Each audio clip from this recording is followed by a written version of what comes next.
Alright guys, welcome back. Time to battle.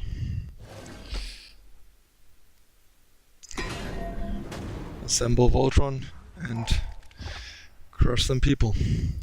It's a pretty solid hand. Gonna keep. Almost redraw accidentally. Pretty good power development as well.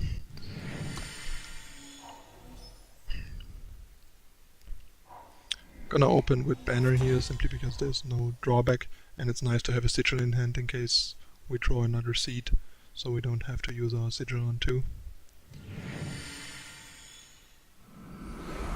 So basically all we need now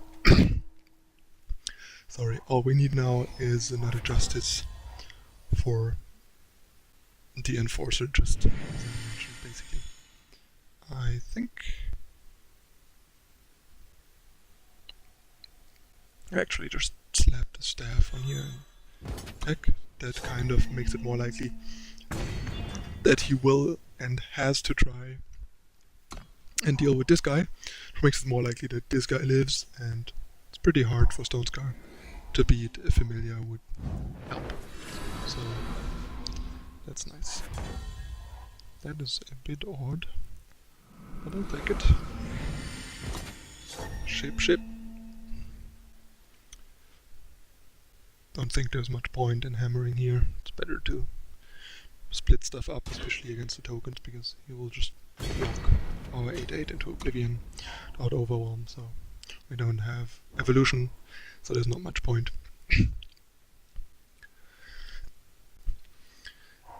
And Waykeeper is another pretty nice blocker to not get raised, but it seems like he is not Jido. Here and Seek Power, so he's maybe some Callus deck. I'll find out eventually, I guess. Okay, I think... yeah, I'm probably just gonna hammer here and offer him to trade. It's fine if he trades here, and it's also fine if he races. We're not very raceable right now, so I don't want to block with our 5/5. Plus, who knows what he's playing and what he has.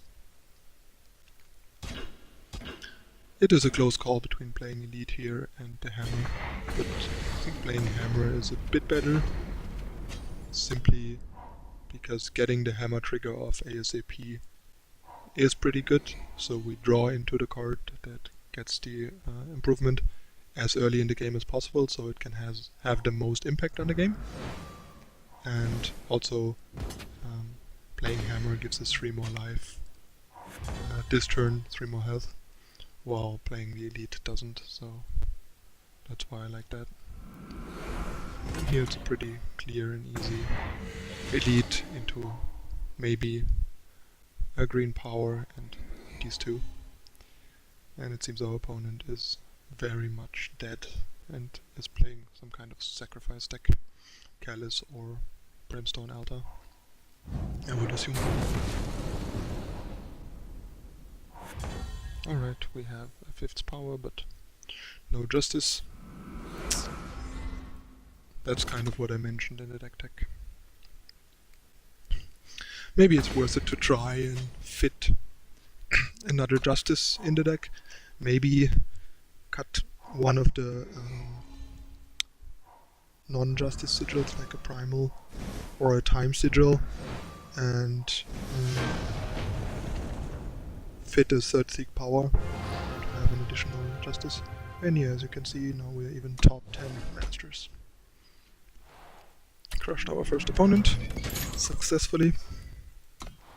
And yeah, the more I think about it, the more I'm inclined to add a Seek over time or primal, probably over primal. Let's do that right now.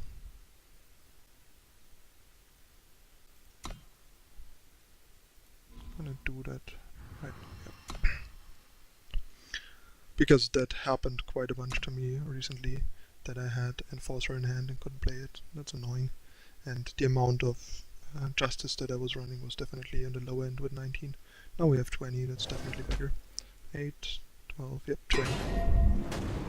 20 is a better number. It's still below optimal, but can't have it all. think on the play I don't want to keep this hand. No 2-drop, 1d2 power. Too much missing. Can easily redraw into something better. This is a lot better. So I think here I wanna play this for time. So if we draw into a seed, we have this still. Actually, that was a mistake. Should have played this because seek gives us 1 anyway. And if we draw a time source now, we would want this, the seal, to be our second justice. Always use the... Yep, exactly, got punished.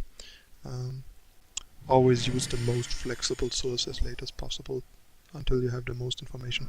And now we got punished because if we draw an enforcer now, it's totally my fault that I won't be able to play it.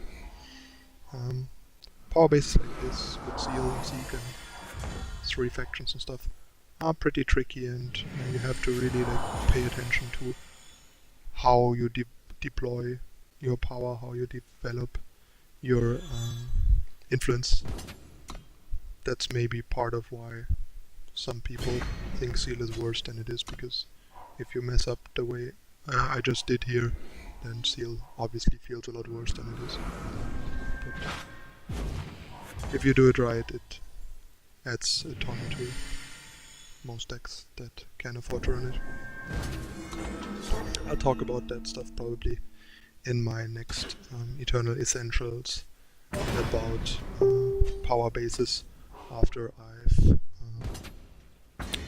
talked about all the power cards already in the last one.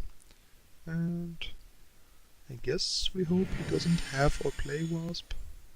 Kind of feels like he has Wasp. I think we'll find out. We at least get the Warcry trigger off, so the next thing we draw is gonna be another monster. There's the Wasp. As I was afraid. But it's okay, like basically using the hammer here is not really throwing it away. Just make sure the next thing we draw is gonna be gigantic again. Which I kind of want. Or maybe we just don't draw into anything ever, and the next thing we draw is like a weapon or something and we lose the game. That is also very possible, but that helps. A bit at least. Stems the bleeding. And we're close to getting our staff back. Oh no, it's silenced. That sucks. And yeah, we just flooded out and never drew anything to put our weapon on. That happens. And Wasp is certainly pretty annoying for this deck, but there's no good fix to it. Because there's no fast spell in that combination that's playable that deals with Wasp.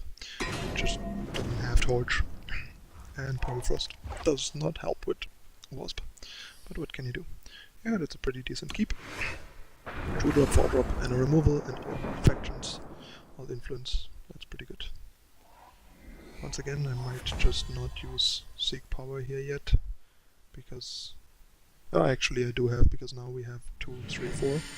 So I'll just get time here and hope we draw into the second green before we draw Enforcer. That's fine. We're probably up against the green-blue version of this archetype, which I think is much worse, and Paladin Oathbook is a pretty bad card that forces you to play in a pretty awkward way. Here's the Enforcer again, and we can't play it as usual, but oh well.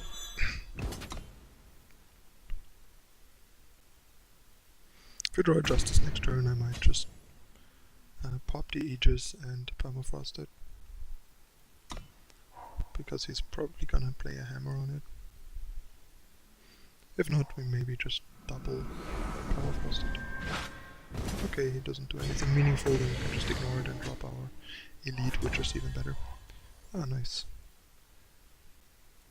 We got our Justice Sigil, which is great.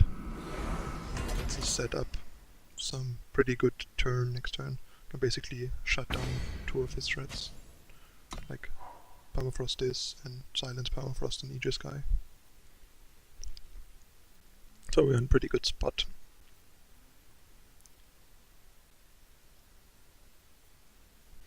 And we have a lot of good top decks in form of weapons and stuff to also pull further ahead and gain more momentum. There's the boss book.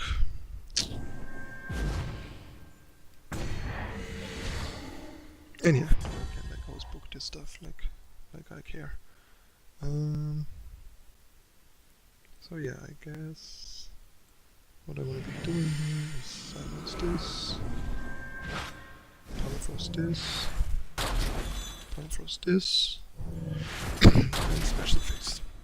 And now that Waykeeper can enjoy attacking us for 2 or 3 Widow's Book, while the opponent is just dying to what we do.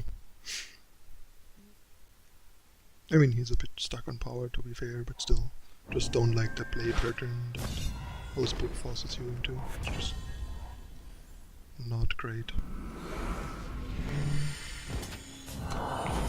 Bashing.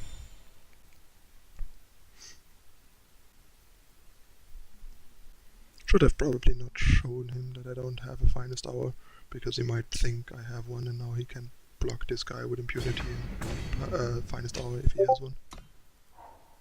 Alright.